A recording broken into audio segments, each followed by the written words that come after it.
Hello students, good morning.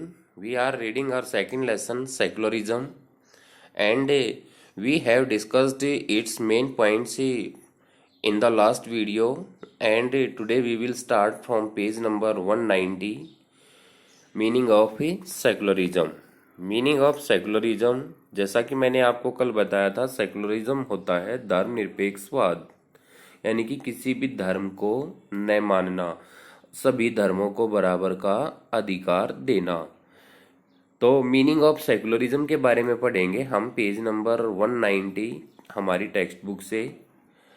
Secularism refers to the belief that religion should not be involved in the organization of a society. Secularism किसके लिए refer किया जाता है? इस belief के साथ ही कि religion should not be involve in the organisation, के ऑर्गेनाइजेशन में धर्म को शामिल नहीं किया जाएगा सोसाइटी के। A secular state is one in which the state does not officially promote any particular religion as the state religion. और सेकुलर स्टेट वही होता है जो किसी भी पर्टिकुलर धर्म को ऑफिशियली प्रमोट करने की बात नहीं कहता, यानी कि किसी एक धर्म को बढ़ावा देने की बात नहीं कहता as a state religion. India is a secular state, India एक सेकुलर स्टेट है। Here all religions are treated with equal respect, और यहाँ पर सभी धर्मों को इक्वल रिस्पेक्ट दी जाती है। Every citizen of India has the right to practice his her own religion. India के प्रत्येक नागरिक को अपने धर्म को प्रैक्टाइज करने का बराबर का अधिकार मिला हुआ है, यानी कि किसी भी धर्म को इंडिया में कोई भी आदमी अपना सकता है। All citizens are equal in the eyes of the law, और सभी नागरिक कानून की नज़रों में बराबर हैं। Our country neither favour any particular religion, हमारा देश किसी पर्टिकुलर रिलीजन को फेवर नहीं करता। Nor does it discriminate against any religion, और ना ही किसी धर्म का किसी भी आधार पर भेदभाव करता, यानी कि किसी भी धर्म के साथ कोई पक्षपात नहीं किया जाता। The government cannot formulate such policy which discriminates between various religious communities that live in India. और गवर्नमेंट कोई भी ऐसी पॉलिसी नहीं बनाती, ऐसी नीति नहीं बनाती जो डिस्क्रिमिनेट करती हो, भेदभाव लाती हो between various religious communities that live in India. India में अलग अलग धर्मों के समुदाय के जो लोग रहते हैं, अलग अलग धर्म के जो सामुदायिक लोग रहते हैं, उनमें किसी भी तरह की डिस्क्रिमिनेशन ना आए, उनमें किसी भी तरह का भेदभाव ना आए, ऐसी पॉलिसी कभी भी नहीं बनाई जाती सरकार के द्वारा। In short, secularism refers to the separation of religion from the state, और संक्षेप में ये कहा जा सकता है कि जो सेकुलरिज्म होता है वो किस चीज़ के लिए होता है? Separation of religion from the state, के धर्म को स्टेट से बिल्कुल अलग कर दिया जाता है। Every religion has the freedom to grow and prosper in India, और हर धर्म को फलने फूलने का बराबर मौका दिया जाता है, बराबर की आज़ादी मिली हुई होती है। मतलब कहने का, किसी भी धर्म को पक्षपात पूर्ण तरीके से नहीं देखा जाता। We have studied in the previous chapter that our constitution has the provision of fundamental rights. हमने पिछले चैप्टर में पढ़ा था कि हमारे संविधान में फंडामेंटल राइट्स का प्रोविजन दिया गया है, फंडामेंटल राइट्स का प्रावधान किया गया है। These rights protect us as citizens against the misuse of state power and the tyranny of a majority communities. तो ये जो अधिकार हैं प्रोटेक्ट करते हैं हमारी एज सिटीजन्स, नागरिक के रूप में, against the misuse of state power, कि स्टेट अपनी पावर का मिसयूज ना करे, and the tyranny of majority communities, और जो मेजॉरिटी कम्युनिटीज़ है उनके अन्याय को भी मिसयूज करने से, मतलब वो अन्याय ना करे, इसके लिए ये हमारे जो फंडामेंटल राइट्स हैं वो हमें प्रोटेक्ट करते हैं। या ओवरऑल ये कहा जा सकता है कि जो फंडामेंटल राइट्स हैं ये सिटीजन्स को प्रोटेक्ट करते हैं कि स्टेट अपनी पावर का मिसयूज ना करे और जो मेजॉरिटी कम्युनिटीज हैं, बहुसंख्यक समुदाय हैं, वो भी अन्याय ना करें।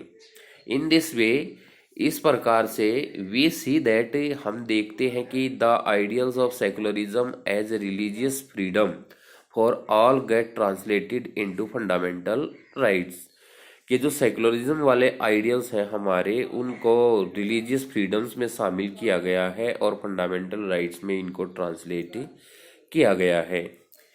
उसके बाद आता है नीड फॉर सेकुलरिज्म, सेकुलरिज्म की आवश्यकता। It is important to separate religion from the state for the following reasons, कि यह महत्वपूर्ण है कि to separate religion from the state for the following reason, कि भाई इस धर्म को स्टेट से अलग क्यों करना चाहिए। First point is secularism is important for a country to function democratically. Secularism जो है वो इम्पोर्टेंट होता है कि वह सेकुलरिज्म इसलिए इम्पोर्टेंट होता है क्योंकि कोई भी देश बगैर सेकुलरिज्म के डेमोक्रेटिक तरीके से काम नहीं कर सकता, लोकतांत्रिक तरीके से काम नहीं कर सकता। सेकंड पॉइंट दिया है, almost every country in the world has more than one religious group. कोई भी देश ऐसा नहीं है जिसमें एक ही धर्म के लोग रहते हैं, तो ज्यादातर देश ऐसे हैं जहां पर एक से ज्यादा धर्मों के लोग रहते हैं। From among these groups one group में बी इन ए मेजॉरिटी, और ये भी नहीं होता कि भाई वहां पर दो धर्मों के या दो से ज्यादा धर्मों के लोग वहां पर रहते हैं तो उनकी संख्या बराबर बराबर रहेगी, तो एक की संख्या ज्यादा रहेगी, एक की कम रहेगी। If this majority religious,